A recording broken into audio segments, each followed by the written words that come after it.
estou aqui com uma personalidade, uma amiga, nem acredito que eu estou ao lado do Walter Alves, tá? Quem não conhece vai conhecer já já, porque para mim é uma oportunidade, é uma honra estar do lado dessa pessoa que entrevistarei hoje, por todos os seus atributos, não só porque ele é consultor social em diversidade e inclusão há 15 anos. Tá? Ele, lá quando ouvia Mamonas Assassinas, ele já estava pensando em trabalhar com diversidade e inclusão. Olha só, um palestrante, tá? O âncora do programa Trabalho no Futuro, da Maturi, tá? Que é o meu amigo Walter Alves, escritor do blog da Maturi, né? Meu colega no blog, facilitador em workshop, e que eu tenho a maior honra de poder estar aqui no canal Across Seven Seas, no podcast também do meu canal Across Podcast, né, no Spotify. Walter, eu sou muito honrada, sou muito feliz de estar aqui contigo hoje para nos contar para quem estiver ouvindo a mim, aqui o nosso trabalho, a sua trajetória. Por favor, se apresente, fale de todo o seu background, e como você chegou nessa questão, né, nessa sua paixão pela diversidade e inclusão, e como você chegou até a Maturi também, né, que é o meio também onde, né, nos liga.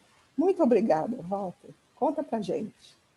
Silvia, assim, a satisfação é minha de estar aqui conversando com você, o prazer é meu, a honra é minha, né, que assim, nós, a gente já se via há muito tempo nas redes, mas só pouco tempo nós nos aproximamos, quando nós fomos trabalhar conjuntamente, e assim, é uma delícia trabalhar com você, eu recebo, né, eu me alimento de suas informações, você aí na Europa pode trazer para nós coisas interessantíssimas, como tem trazido no blog, e nas nossas conversas também são mais interessantes ainda. Pena que a gente não pode divulgar todas assim, seria um longo tempo demais. Mas, olha, é o seguinte, assim, eu me formei em engenharia mecânica, né, eu sou um engenheiro mecânico, né, me formei na Universidade Federal de Uberlândia em 84 e demorei, assim, 7 anos e meio para fazer a faculdade, enquanto que deveria ter sido só 5. Esses 2 anos e meio ficaram por conta do movimento estudantil e movimento político, que eu fui militar desde muito cedo, né? Mesmo antes de entrar na faculdade, eu já tinha iniciado minha militância política, né? Então, eu sempre fui um militante político na universidade, antes da universidade, e quando saí da universidade, vim fazer mestrado no Instituto Tecnológico de Aeronáutica, em São José dos Campos, próximo de São Paulo. Fiz todos os créditos, fiz todas as matérias. Aí, quando eu ia fazer o trabalho final para o mestrado, eu resolvi larguei tudo. Larguei tudo e fui trabalhar, né? Estava dando aula também nessa época, mas larguei tudo e fui trabalhar numa empresa montadora de tratores agrícolas e colheitadeiras. Trabalhei um tempo e aí eu fui convidado para trabalhar no governo da Luísa Erundina, prefeita de São Paulo, do Partido dos Trabalhadores. Larguei tudo e fui trabalhar nisso. Foi uma decisão que, do ponto de vista da minha carreira, né, para trabalhar dentro de uma indústria, foi um desastre. Né? Eu, quando saí, né, depois de 4 anos do governo, quando eu saí, já não tinha contato com mais ninguém, as coisas tinham mudado muito, né? Então, aí eu fiquei totalmente perdido. Aí eu fui fazendo algumas coisas, fui para gerenciar pousada no litoral, sabe? Fui trabalhar em outros pequenos trabalhos, muito para levar vida, para sobreviver, Aí depois eu fui trabalhar numa fábrica em São José dos Campos, não, me desculpa, não em São José dos Campos, em São Caetano. Fui fazer outras coisas também, gerenciar lojas. Depois eu fui trabalhar com material de construção civil. E aí, em 2000 não, em 97, eu, um amigo jornalista, ele me chama para ajudá-lo um pouco na empresa que estava crescendo, mas estava sem estrutura, pediu para eu pensar um pouco a empresa para ele, com a experiência que eu havia adquirido. Eu resolvi ajudá-lo, pensamos um pouco, e como eu sempre já havia me interessado também por questão de jornalismo, ele, quando terminou a ajuda, né, ele falou, cara, você não quer vir trabalhar como jornalista comigo? Aí eu fui, foi aí que me aproximei do jornalismo. Né, me aproximei do jornalismo e, com isso, eu fiquei até 2007, foi 10 anos trabalhando como jornalista. Né? Eu, mesmo sem faculdade alguma de jornalismo, eu fui trabalhar e assim, era uma empresa que, como estava no começo da internet, né, nos idos de 97, a gente buscava as notícias na internet e qualificava essas notícias e entregava para os clientes. Né? Então, assim, envolvia redação, envolvia um pouco de percepção do que o cliente necessitava. Então, foi uma coisa muito interessante, eu aprendi muito, muito, muito, muito, muito. E foram 10 anos. Mas, em 2005, um grupo de amigos me chamou também para fundar uma ONG. Que essa ONG, até hoje ela existe, é uma ONG que é voltada para a inclusão cultural e educacional de pessoas com deficiência.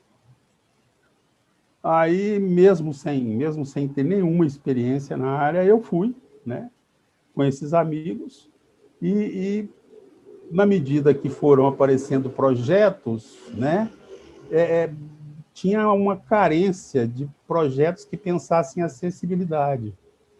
Né? E eu, com a minha experiência, com a minha formação de engenheiro mecânico, tinha condições de entrar nessa área, e foi nessa área que eu entrei. Né? Então, assim, aí eu estudei muito a questão de acessibilidade comunicacional, né, de informação, né, com as tecnologias de informação que também estavam desenvolvendo muito.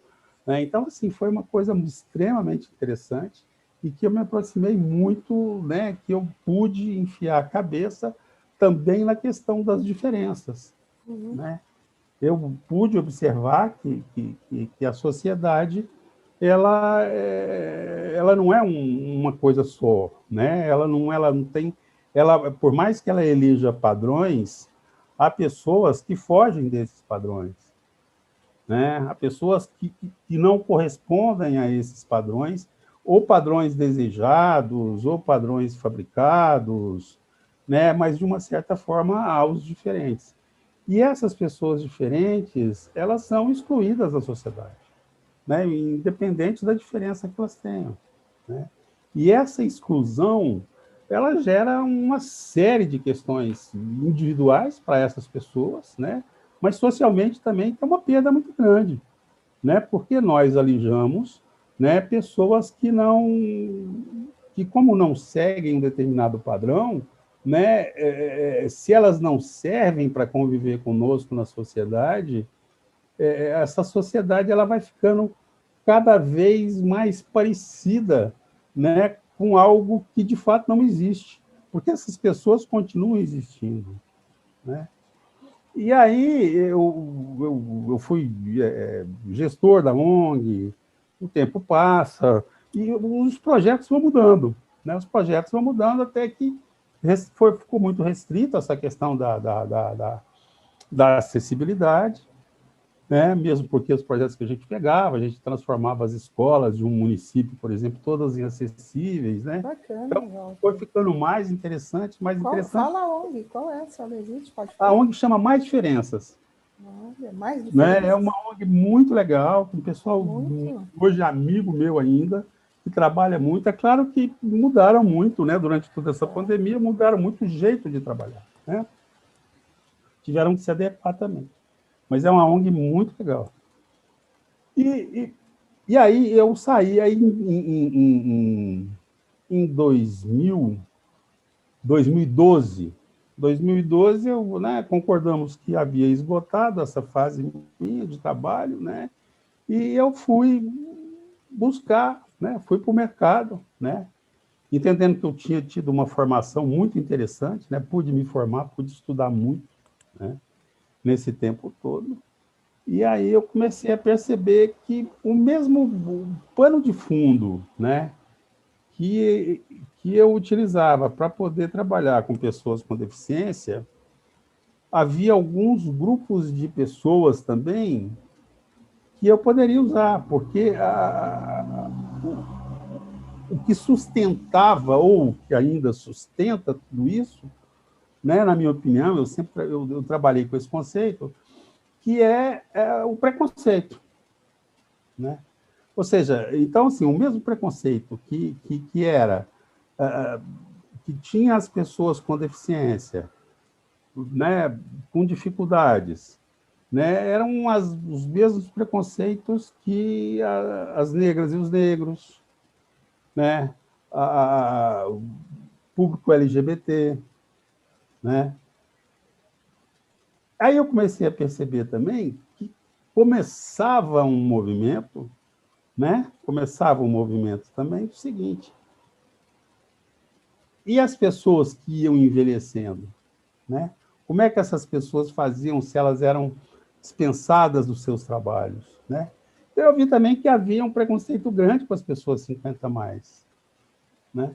Foi aí que eu entendi, bom, então se tem tudo isso, né? Se há esse preconceito, né? Se é o mesmo preconceito que se tem contra as mulheres, contra negros e negras, né? Eu posso trabalhar com todo esse público, né? Com Dentro as do pessoas contexto 50 dos mais. 50 a mais. Né? Exatamente. E aí eu me aproximei muito, né, de uns amigos que estavam iniciando um trabalho em relação a isso, né?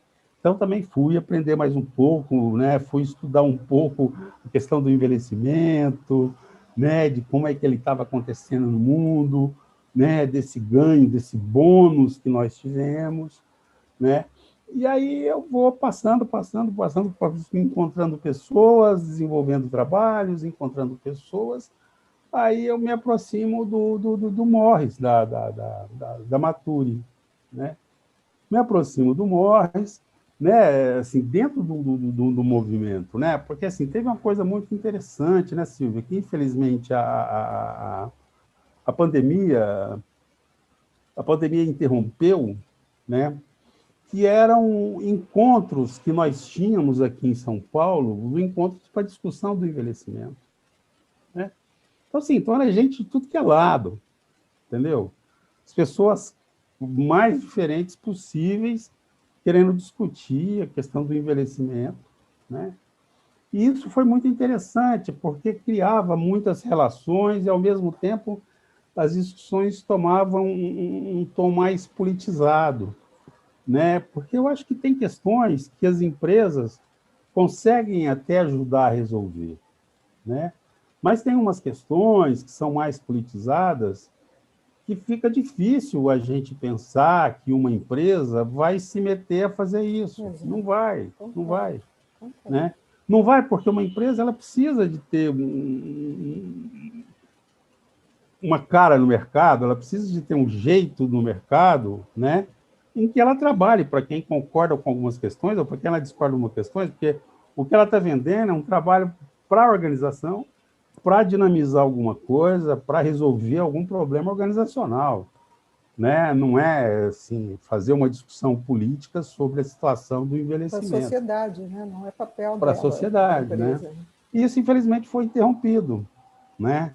Foi interrompido porque a gente não se encontra mais, e virtualmente é muito difícil fazer essa discussão, né?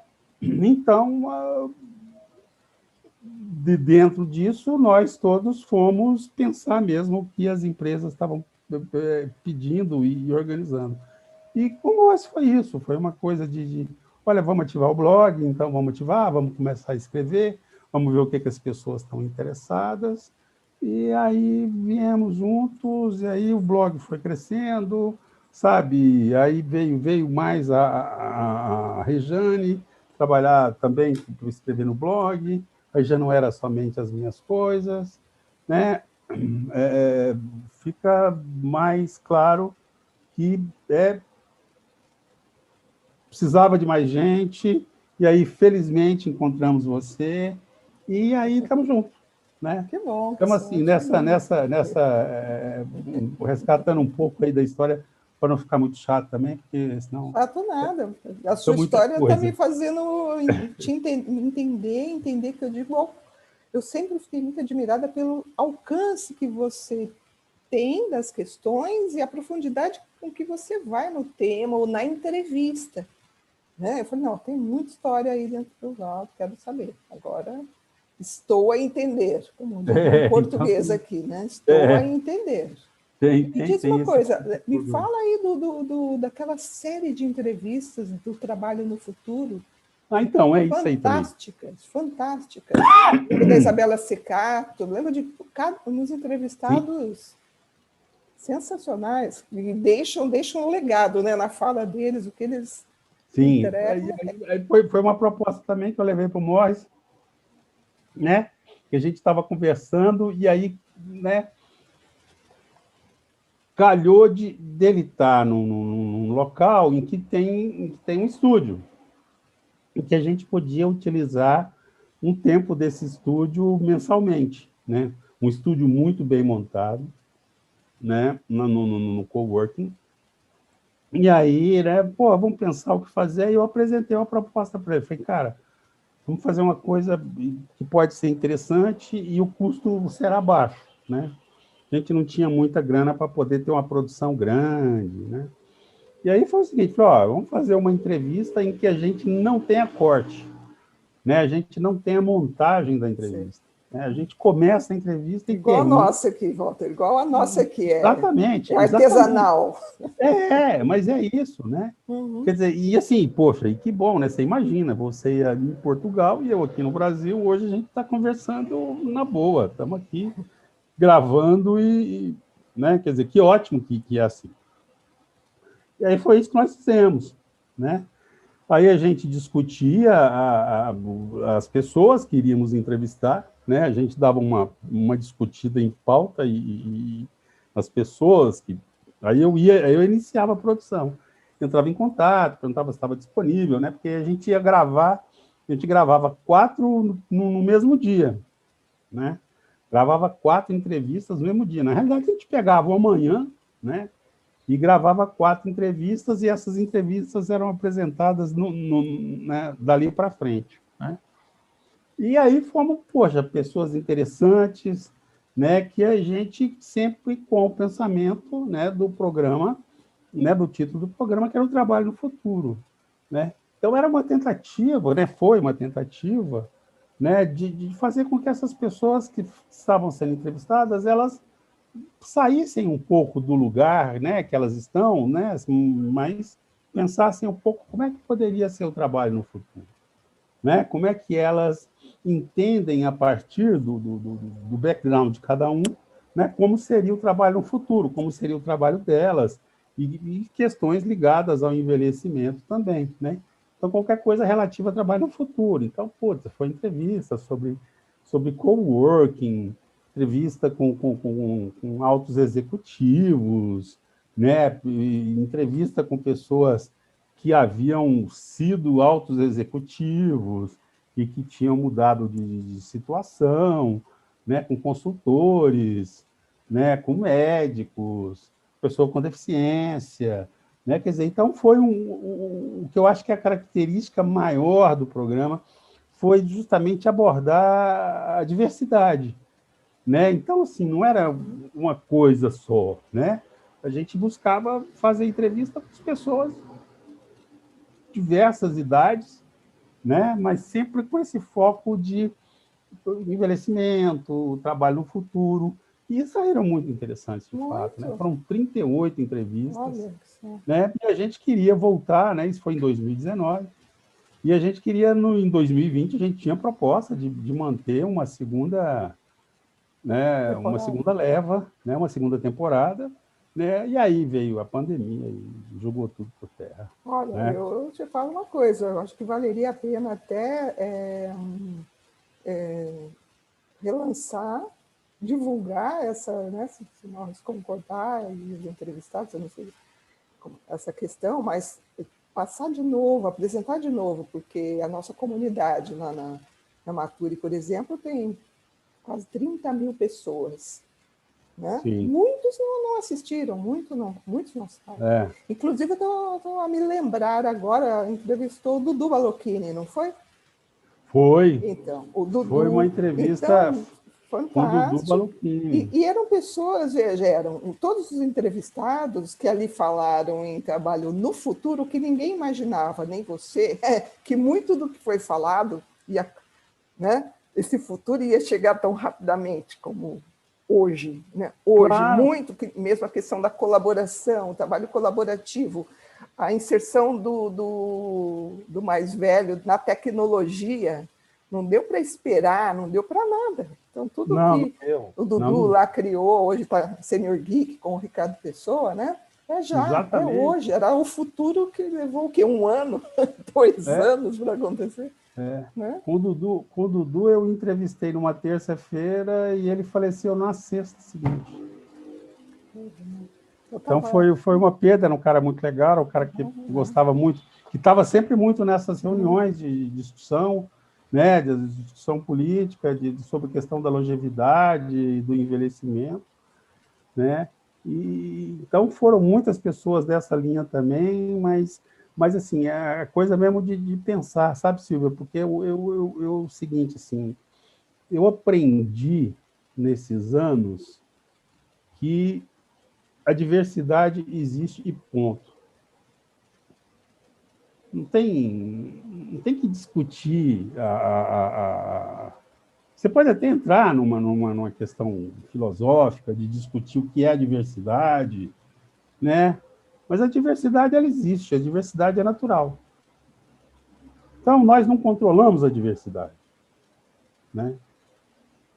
Se a gente quer trabalhar um pouco com isso, a gente pode pensar em controlar a inclusão. Mas a diversidade ninguém controla. Essa é incontrolável, por ser natural.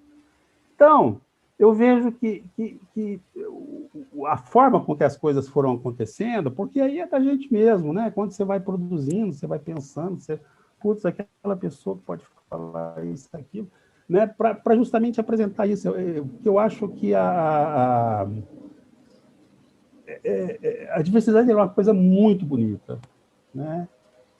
Eu acho que ela que é capaz assim, eu não tenho dúvida, por exemplo, que eu sou movido por essa, poderia dizer até paixão, né, por esse reconhecimento, né? Porque é o seguinte, por mais que, né, porque assim, parece até meio maluco, mas se eu estou dizendo que a diversidade é natural, ela existe desde sempre, né? Mas só que ela não foi reconhecida, né, como ela é reconhecida hoje, né? Por mais que ela tenha existido, né, ela não tem esse reconhecimento, né? Ela já foi vista de outras formas pela humanidade, né? E isso num texto que eu li fica muito claro quando o exemplo, né? O exemplo é a Torre de Babel, né? Então, essa Torre de Babel, ela foi, né, trazida pelo Senhor para demonstrar a dificuldade que as pessoas tinham para poder se comunicar, né? Porque, assim, né, dentro dos vários espaços dessa torre, as pessoas falavam línguas diferentes, né? Então, é uma diversidade que veio atrapalhar a humanidade. Hoje, quando você para e fala que a internet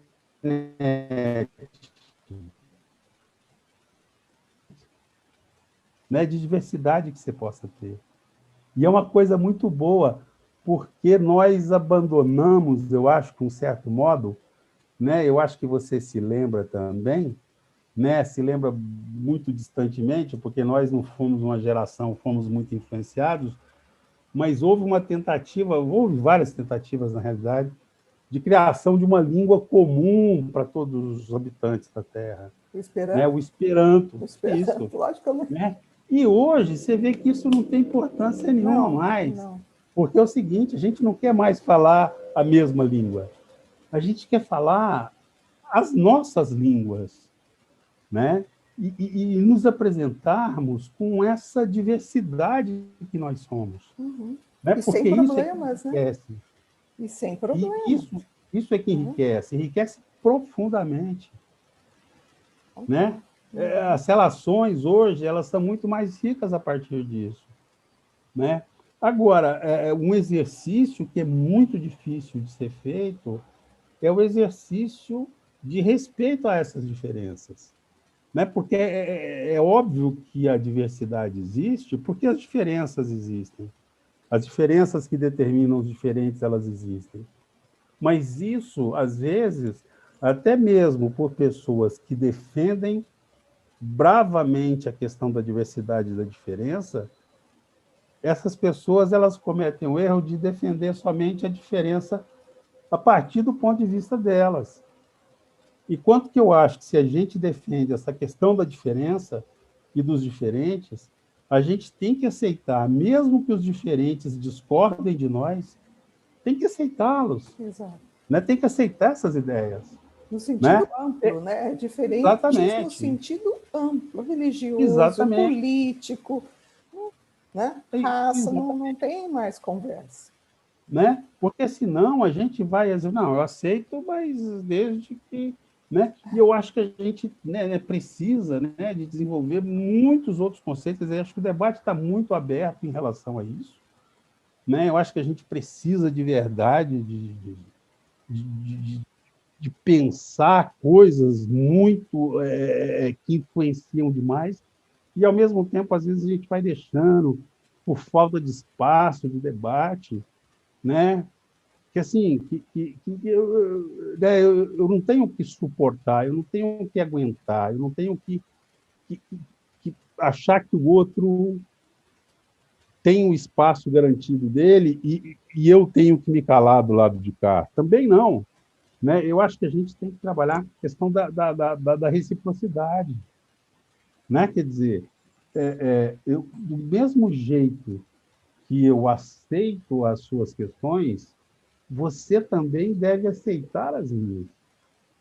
Né? Nós estamos né, em estamos no mesmo lugar, estamos aqui, ó, né? Não estamos em planos diferenciados, né? E para isso a gente precisa de entender a reciprocidade. A gente precisa de entender que tem coisas que a gente atua e pensa que também o outro atua e pensa de um modo diferente. Como é que a gente tem essa convivência? Como é possível essa convivência? Né? Como é que é possível isso? Né? E tem uma outra questão também que eu acho que, também, que é muito interessante, que tem muito que ser discutida, tem que ser muito bem pensada, que é a questão da interseccionalidade. Né? Que, assim, que é uma coisa né, que não é da agora, é uma coisa muito antiga, né? É uma coisa que principalmente as feministas negras trouxeram para que a gente pensasse, elaboraram essa questão, mas é uma questão também que já foi elaborada há muitos e muitos anos pelo Banco Mundial, né? Quando o Banco Mundial dizia, gente, é o seguinte, nós temos uma mulher, né? Nós temos políticas para as mulheres, nós temos políticas para os negros e nós temos políticas para as pessoas com deficiência, né? O que é que a gente faz com uma mulher negra com deficiência? Quem vai cuidar, quem vai ocupar dessa figura, que política que chegará para assisti-la, né?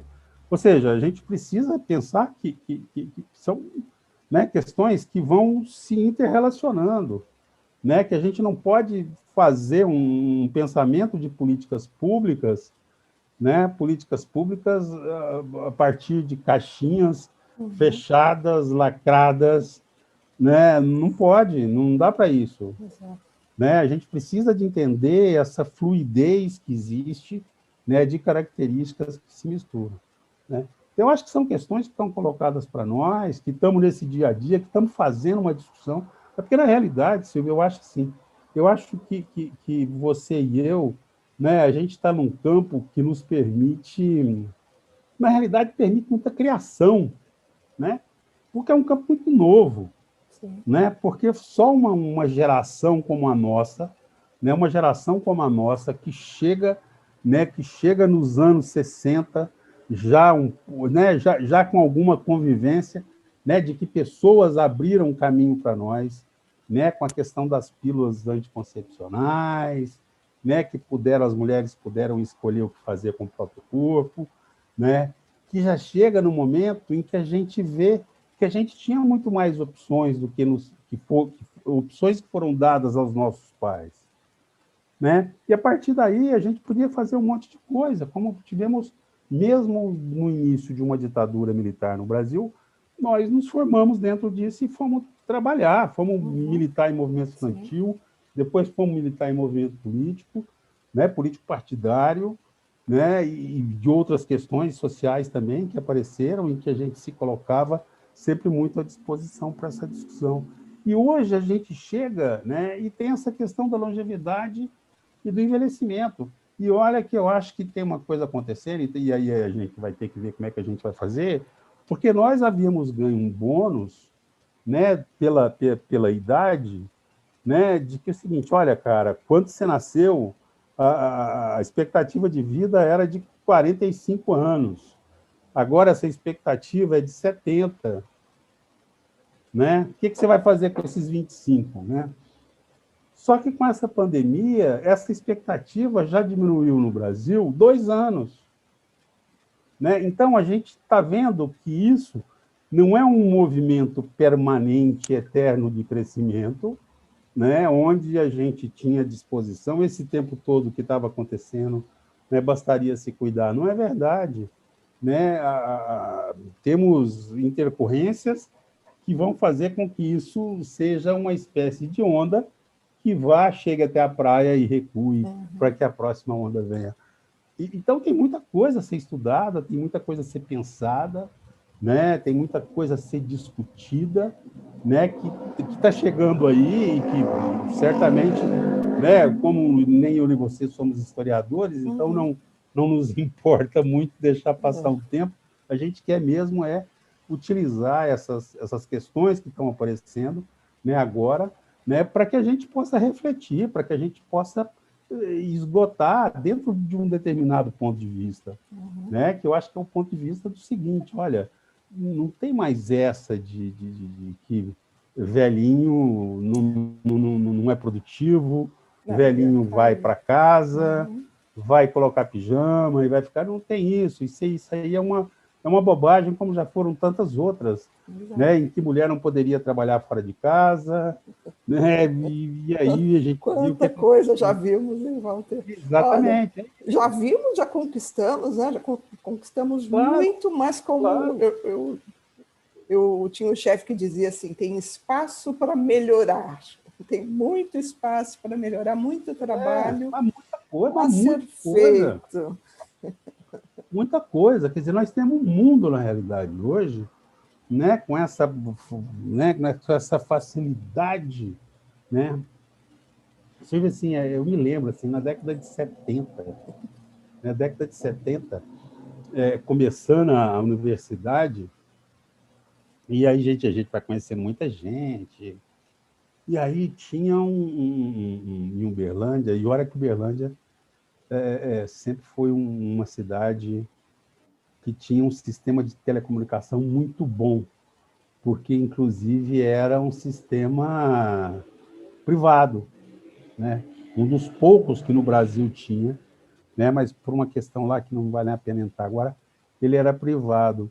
E aí, tem umas amigas e tal, preciso ligar para minha casa hoje. A gente saía de onde as meninas moravam, íamos até a central telefônica, elas entravam numa cabine, pedia ligação para o telefonista, saíam, a gente ficava conversando na porta da central telefônica, aí, quando completava a ligação, elas eram chamadas para poder conversar com os pais que estavam em outras cidades. Isso tem, né, 70, 80 para ficar mais fácil. Tem 20 mais 20, tem 40 anos. Você imagina um negócio desse. Né? E hoje a gente faz uma... Se a gente conta, ninguém acredita que a gente viu. Nós entendeu? Da telefonista... Eu em Mogi das Cruzes, faz uma ligação para São Paulo, número tal, é isso.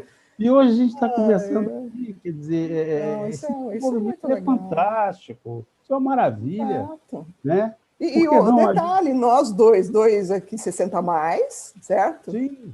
Conectados, conversa mole, isso que o idoso não acompanha, tá? E uma coisa que eu queria lhe perguntar, Walter, tá? Porque da sua trajetória de trabalho, a minha também, quanto mais não vou décadas e mais décadas.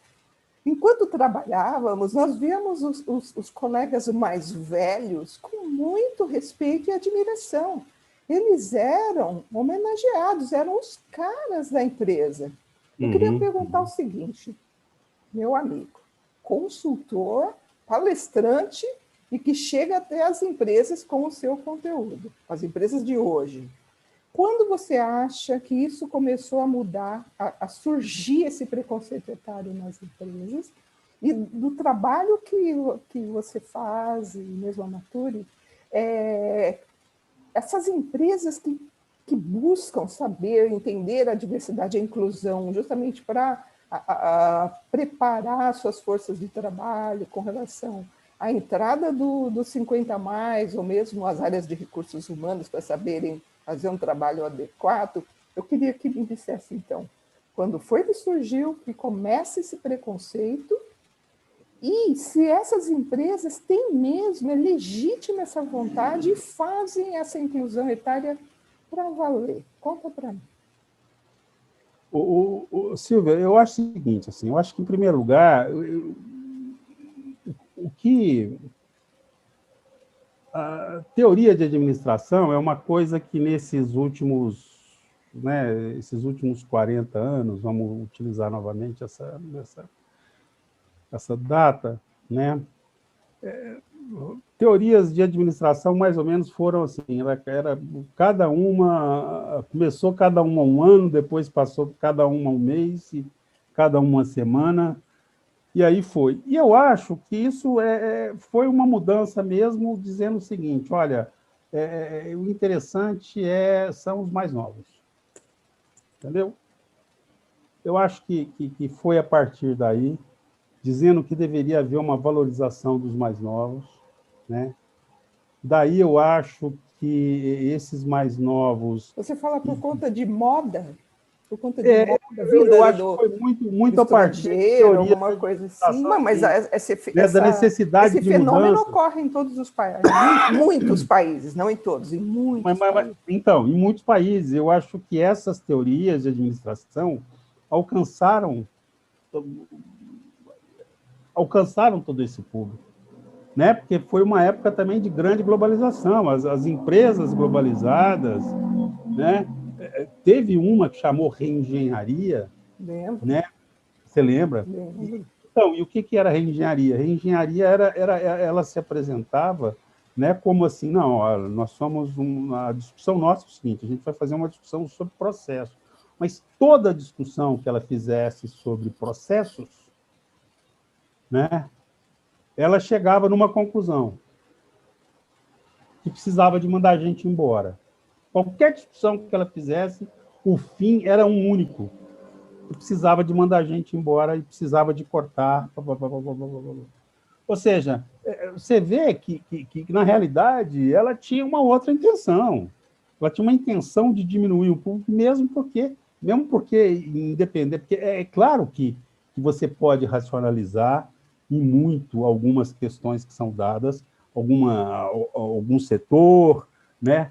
Mas, assim, hoje, ainda bem que isso é coisa do passado também, né? Porque hoje não é essa discussão que se leva, né? Não é dizer o seguinte, o que eu posso fazer para diminuir? Não, o que eu posso fazer para atender o meu cliente bem, o que eu posso fazer para produzir melhor, né? Quer dizer, você faz escolhas, né? Você faz escolhas e que você vai, dentro dessas escolhas feitas, você adequa essa estratégia, né? E que hoje, com a questão das startups, né, que vem também com uma ideia, ela vem com uma ideia diferente, quer dizer, eu não preciso mais de ficar fazendo todo aquele planejamento de 5 anos, porque é o que eu e os amigos a gente conversa e dizíamos no ano passado, né? Imagina, né, aquela empresa que fez aquele planejamento estratégico para, não vamos dizer 5 anos, não, vamos dizer 3 anos, que fez em janeiro de 2020. Jesus. Entendeu? Os caras foram para um hotel, se enfurnaram num hotel, ficaram durante uma semana pensando toda a estratégia, blá, blá, blá, blá, blá. E quando eles saíram, o mundo estava em pandemia, né? Quer dizer, tudo foi por água abaixo, né? Então, por mais que as empresas elas estivessem, por mais que as coisas estavam concentradas em poucas organizações, né? Muitas eram transnacionais e colocavam essa administração, essa forma de administração, colocavam em todo lugar. Então, assim, o que é a novidade? A novidade é o seguinte, cara, é colocar gente nova para trabalhar. Porra, mas é isso mesmo? Não, é isso mesmo. Vamos colocar gente nova, porque eles estão com uma formação, né? Porque assim, houve também uma grande quantidade, não necessariamente no Brasil, mas mesmo no Brasil havia uma grande quantidade de pessoas se formando, né? Se formando em universidades e que estavam dispostas a estar no mercado de trabalho. Então, tem gente chegando, vamos fazer isso, vamos colocar o que é novo. Assim, e aí, de verdade, eu acho também, né, que existia uma coisa assim de que aqui no Brasil, né, que no Brasil tem uma coisa que eu acho que é muito característica, né, assim, por mais que as pessoas tentem falar de empreendedorismo, eu acho que a gente é muito pouco ligado nesse assunto, a gente é muito pouco trabalhado com isso desde muito cedo, né? Eu acho que isso não está assim como uma das, né? A gente não tem você vê muito poucas pessoas que de fato são empreendedoras, que são self-made men, sabe? Que saíram do nada e conseguiram. É muito pouca gente que faz isso. Será que a nossa história de povo colonizado, será que vem das nossas origens? Eu acho. Para sermos catequizados e colonizados e obedientes e empregados e servos, etc. Eu acho. E assim, e o pior de tudo que eu acho é que, além de sermos colocados como empregados, nós temos uma visão também muito equivocada, né? Principalmente das pessoas que vieram com a corte portuguesa, né? Eu acho que teve aí mais ou menos uma referência de que o seguinte, olha, e sobrou uma coisa assim, emprego público no Brasil é que é legal, né? Mas não com o conceito de que, assim, eu quero emprego público para servir ao Estado, ou para modificar as questões do Estado, ou para dinamizar os processos do Estado, né? Eu, assim, vejo muitas pessoas que, ao entrarem no serviço público, a primeira coisa que elas dizem é o seguinte: faltam tantos dias para eu me aposentar, né? Então, isso no Brasil era uma coisa assim, eu acho que ainda né? Apesar que hoje tem menos oportunidades no serviço público por diversos motivos, né? Mas eu acho que é uma questão muito mais ligada a isso, né? Ou seja, é uma lembrança que se traz, né, da corte, onde o Estado, né, é muito mais para servir a mim, que trabalho para ele, né, do que, na realidade, nós servirmos ao público. Né? Eu não sei como é que é em Portugal, se esse conceito pode ser aplicado, né, mas aqui no Brasil, que eu conheço relativamente bem, eu acho que é isso que acontece. Entendeu? Então, eu como sou uma servidora pública aposentada, inclusive, posso falar da minha Mas isso experiência. não se aplica a todos, Não, obviamente. como também, isso não exatamente, essa mesmo na iniciativa privada, né? Há dedicados, e eu estive tanto na Sim. iniciativa privada quanto no serviço público, e identifica-se esse perfil de vinde a mim, né? Apenas vinde a mim dos dois lados. Né? Mas concordo, sim, com essa visão e esse rescaldo, né? Deixado pelo nosso povo colonizador, né? De alguma forma, porque essa mentalidade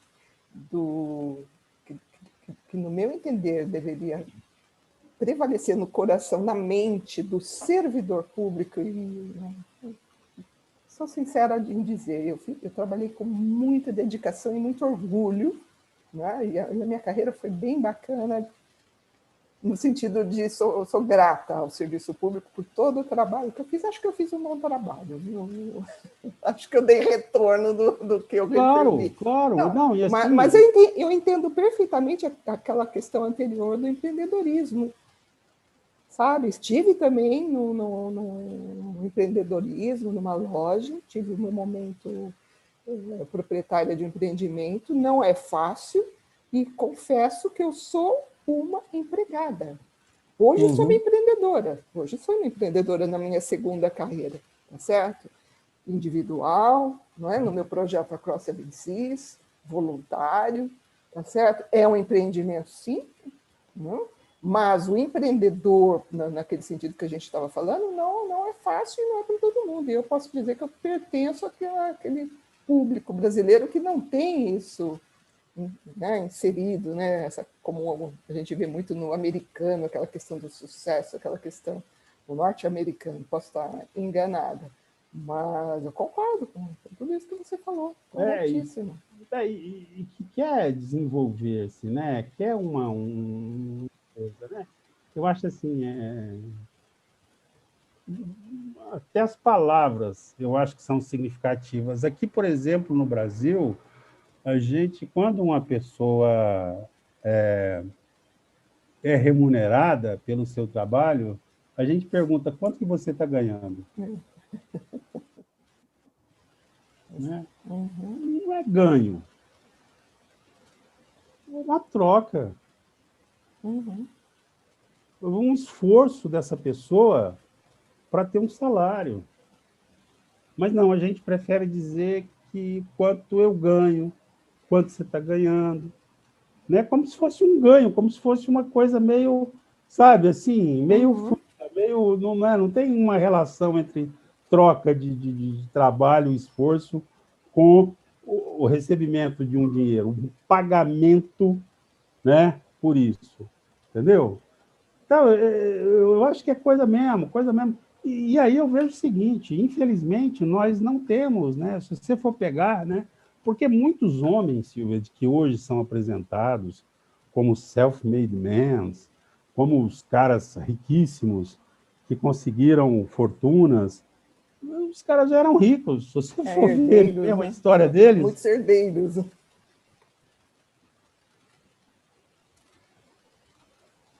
rica, né? Eles já saíram de um patamar É, aí que é. a grande parte Uhum, da humanidade uhum. não vai alcançar. Não, Não vai imagina. A gente que chegar tem que nesse. ganhar o ganha-pão, né? O custo precisa de uma É, grana para ter o sustento. Não pode sair arriscando tudo, né? não pode, entendeu? né? E assim, aí você vê, não, mas é porque aí o cara montou um banco e conseguiu. Pô, mas você não monta um banco de um dia para a noite, Oh, principalmente uma legislação não, rígida, exato. Nossa, nossa. como existia a nossa aqui, né? Que era uma legislação muito rígida para a formação de banco, né? Não Mas era como. aquela coisa de eu abrir uma casa e dizer, ó, aqui é um banco, deposita quem É. quer. Não, Porra, ou o cara que começou como agiota, né? Às vezes é isso, mesmo para ser um agiota tem que ter uma grana para emprestar para alguém. exatamente, Depois virou um... exatamente. E, Walter, Coisa conta que, para mim das inclusive, empresas. Eu quero saber que você me fale aí dessa questão da inclusão. Desculpa da inclusão nas interromper. empresas, sim. Exato, se você vê que a inclusão não é só para inglês ver, sabe? Só para, olha, eu sou uma empresa legal, bacana, eu faço DI, diversidade e inclusão, abro uma vaga, pronto e acabou. O que, que eu faço? O que, que você tem visto? Eu acho que tem de tudo. Tem de tudo, né? Tem de tudo. Tem muito mais consulta na realidade, né? Tem muito mais consulta a nós consultores do que a efetividade de querer fazer. Porque, em primeiro lugar, eu acho o seguinte, eu acho que eu não sei se é a minha forma de trabalhar, mas eu sempre levei muito para as empresas que eu atendo, né? Quando querem discutir essa questão da inclusão, da diversidade e inclusão, eu digo o seguinte, olha, os seus problemas aumentarão, né? Porque toda inclusão, ela trará, né, uma série de questões que você não tinha, que você não abordava, que você não tinha que pensar, que você não tinha que fingir que você faz a inclusão, né? Então, por exemplo, para nós aqui, para nós que temos uma legislação de cumprimento de cota de pessoas com deficiência, né? Eu, por exemplo, nunca me dei para trabalhar com empresas de o seguinte, não, a gente só faz pro forma, contrata algumas pessoas, eu falava, muito obrigado, não é comigo. Do mesmo jeito que eu já cheguei em empresas, não, sabe o que a gente está precisando? A gente está precisando de umas 2 ou 3 pessoas com deficiência, mais ou menos. Porra, eu não sou um, um cara que vou trabalhar, eu não tenho pessoa com deficiência na prateleira, né? Não é isso, né? O trabalho é outro, né? Muito obrigado, até logo, né? Um equívoco, não sei se meu ou se dele, né? Mas um equívoco esse nosso encontro, né? Então, eu acho assim, em primeiro lugar, é uma coisa que faz com que a empresa saia de lugares que nem estão, entendeu? Quando decide fazer a inclusão. Eu acho que em relação às pessoas 50 mais, eu acho que começa a ter um grande aumento de consciência da bobagem que é você chegar e, no primeiro momentinho de crise aparente, que vai ter uma crise, você corta pela idade. Eu acho que isso já tem uma consciência de que já não é mais assim. Eu não vou cortar mais pela idade, né? Porque antes era assim, joga, dispensa os mais velhos, ponto. Né? A burrice já chegou a esse ponto. Hoje eu acho que já não é tanto mais, mas ainda acontece. Agora, você sair de um lugar em que era, né, assim, dispensa os mais velhos, para você começar a trazer pessoas mais velhas que você, de fato, porque assim, é muito fácil também você pegar uma pessoa mais velha e colocar para atendimento no balcão da frente. Isso é uma coisa, né? Porque assim, você está trazendo pessoas mais velhas, mas você não está trazendo, você não está fazendo de fato uma inclusão, né? Porque assim, você está trazendo pessoas mais velhas para trabalhar na sua empresa. Porque a inclusão é dizer o seguinte, cara, eu não tenho corte de idade para contratar para determinado posto. É isso. Eu vou Exato, contratar o exatamente. melhor que tiver. Né? Exato. E aí a gente fica criando, né? Assim, as empresas criam tantas dificuldades, né? Elas vão criando tantos argumentos, você entende? E vai dificultando isso tremendamente. Né? É a mesma coisa, assim, mudando de aspecto, mas é praticamente a mesma coisa, né? Uma empresa, por exemplo, uma empresa transnacional, né, ou uma empresa que tem clientes fora do Brasil, ela exigir que todos os cargos a serem preenchidos precisa de saber inglês. Eu duvido que uma empresa tenha esse perfil, né? Você vai atender o cliente lá de fora, justifica o cara falar inglês, né? Agora, você vai fazer um trabalho de analista aqui dentro comigo, né? Você pode, depois que entrar aqui, começar a estudar inglês. Você não precisa de vir já falando inglês fluentemente para ser um jovem analista que está saindo da faculdade ou que ainda está estudando a faculdade, né? Então, porque quando você coloca essa exigência do inglês, por exemplo, né, que eu estou trazendo para o público mais jovem, para ver que as barreiras elas estão distribuídas na sociedade, né, mas elas estão distribuídas com uma lógica, né? Elas não são assim, elas criam uma lógica a partir da referência que tem.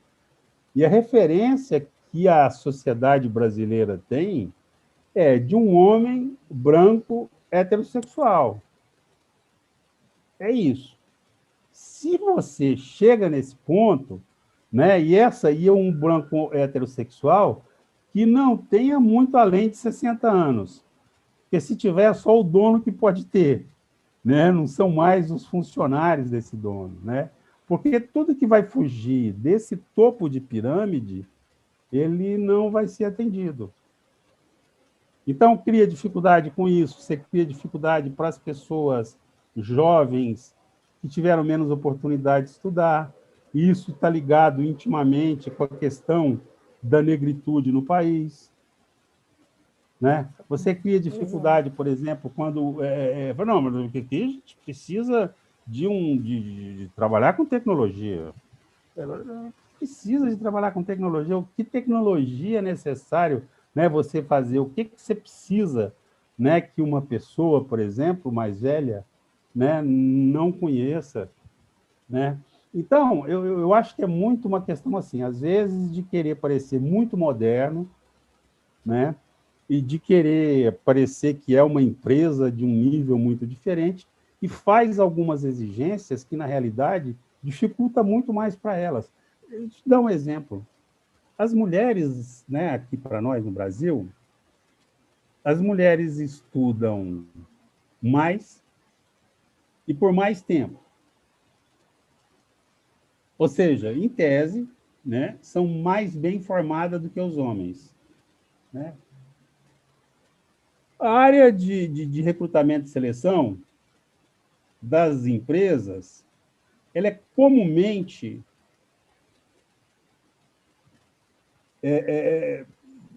mulheres. Mulheres trabalham nessa área, né? O RH do Brasil é um RH feminino. 80% ele é feminino.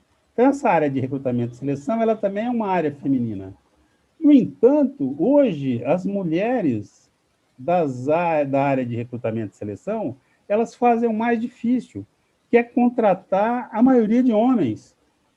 Porque se você tem mais mulheres na sociedade, se as mulheres são mais bem formadas, por que você vai contratar um homem que tem menos e que tem uma menor formação? Mas eu não entendi. Você diz que é como uma preferência ou é atribuições dos cargos? Porque não. De tudo isso que você falou agora, eu estou pensando exatamente nisso, nas áreas de RH, lá atrás, lá na origem da atribuição do cargo. Quem está compondo? São mulheres? E são mulheres que estão restringindo a entrada de outras? É a cultura, é justamente isso, é essa pirâmide, essa ideia, esse mindset, né? Isso é a cultura organizacional. A cultura organizacional, ela é machista, branca e heterossexual. Mas a gente fala, é o machismo que existe nas mulheres, assim como existe. É óbvio, quando a gente existe nas mães, né? Eu gosto mas, de lembrar isso, que o machismo não é só por uma homens. cultura, mas isso é por uma cultura organizacional. Isso dentro da organização. Então, assim, o que elas entendem, né? Isso é passado, né? Isso é passado cotidianamente, né? é que o bom do cargo é para homem. Aí você precisa, aí que precisa de pessoas que entrem nessa organização e digam o seguinte: por quê? Entendeu?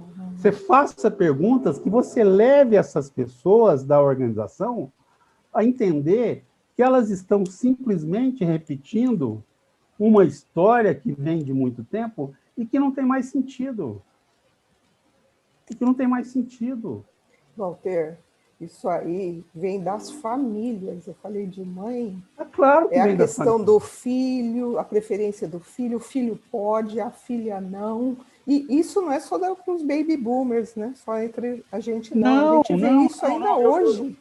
Eu concordo com você, Silvio. Eu concordo. Isso é a cultura. Isso é cultura, sabe?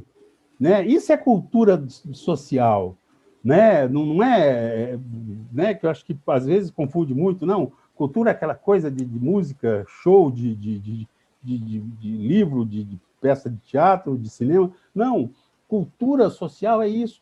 É como é que as pessoas se formam, né? É exatamente isso. Né? Isso é a formação do preconceito nas pessoas. Esse preconceito individualista, né, ele se forma desse jeito, ele se forma dentro de casa. Né? Ele se forma de um jeito em que as pessoas não percebem, né? Ninguém senta e diz: olha, vem cá, meu filho, deixa eu te ensinar a ser racista. Sabe? Ou vem cá, deixa eu te ensinar a ser homofóbico. Né? É uma piada que se conta de um gay. Né? É a humilhação que você faz entender para a criança ou para o adolescente que aquilo ali pode ser humilhado. Né?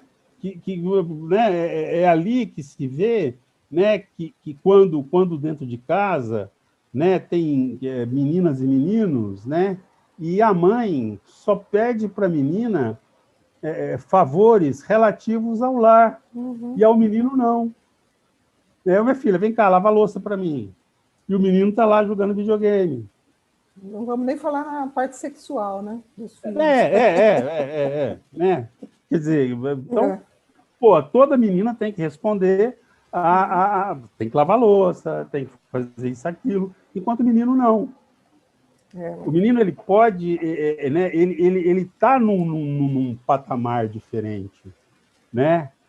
Porque o gênero dele é diferente. Quer dizer, você fala assim, poxa, mas, meu Deus, né? Racionalmente, isso é meio absurdo. Mas não existe essa racionalidade no dia a dia, né? Isso é uma coisa, e essa é a formação. Né? Eu acho que a gente tem que entender isso. E tem que entender, não é só por uma questão de diletância filosófica, né? Tem que entender porque isso influencia diretamente no nosso trabalho. Né? Porque eu sou uma das pessoas que digo o seguinte, eu não pretendo, eu jamais chego em algum lugar dizendo que eu vou acabar com os preconceitos.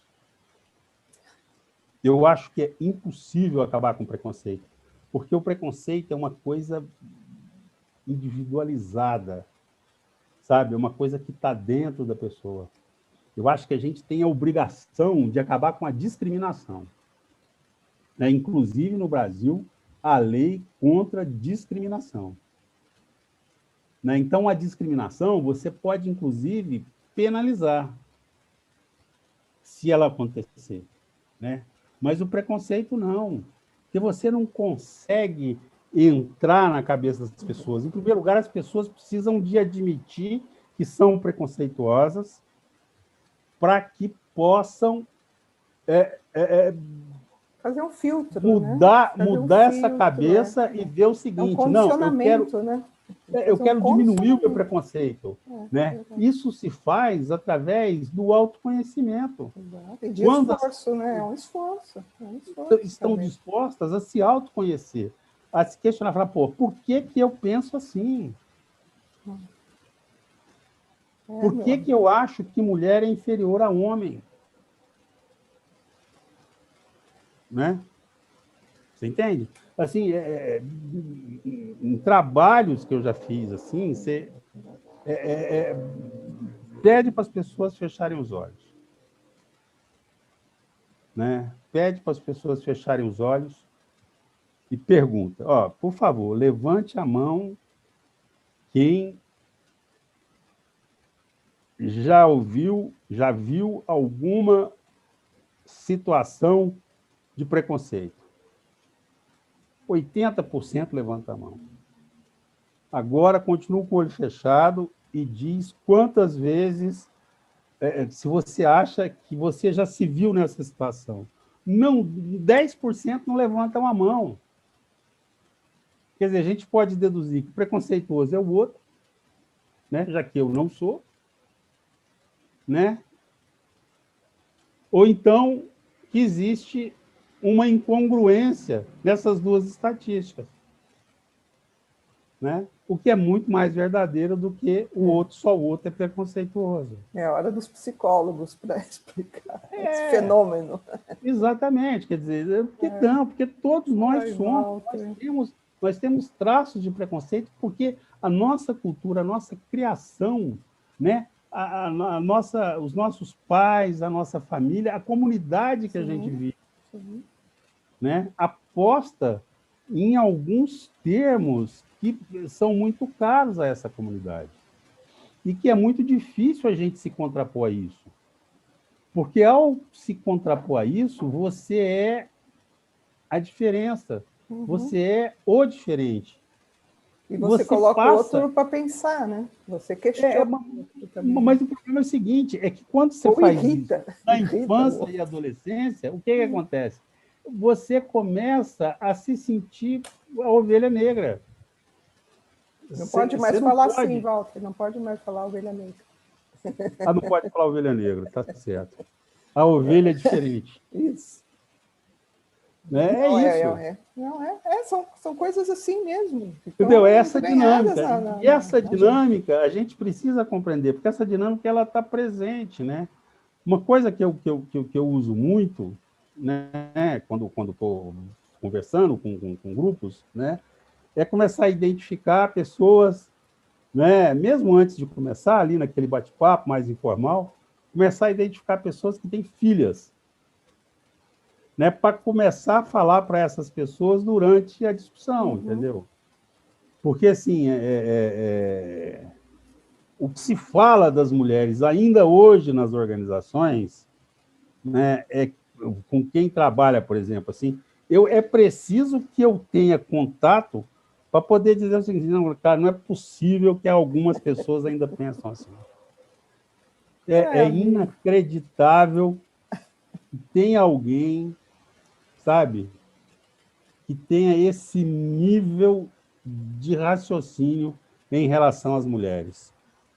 Assim, não tenha dúvida, assim, uma mulher que, se por acaso ela tem uma carreira muito ascendente na organização, o comentário é que ela deu para o chefe dela. Ela fez o teste do sofá. Ódio, não, e assim, isso ainda, né? Ainda, não é lá na minha época. Ainda hoje. O duro é mulher falando isso, né? Isso na boca de outra mulher, são as mulheres. E quem mais comenta isso são as outras mulheres. Meu Deus. Ela teve essa carreira porque ela deitou com o chefe. Querido, isso acontece cotidianamente, né? Quer dizer, então, a complicação ela é muito grande, né?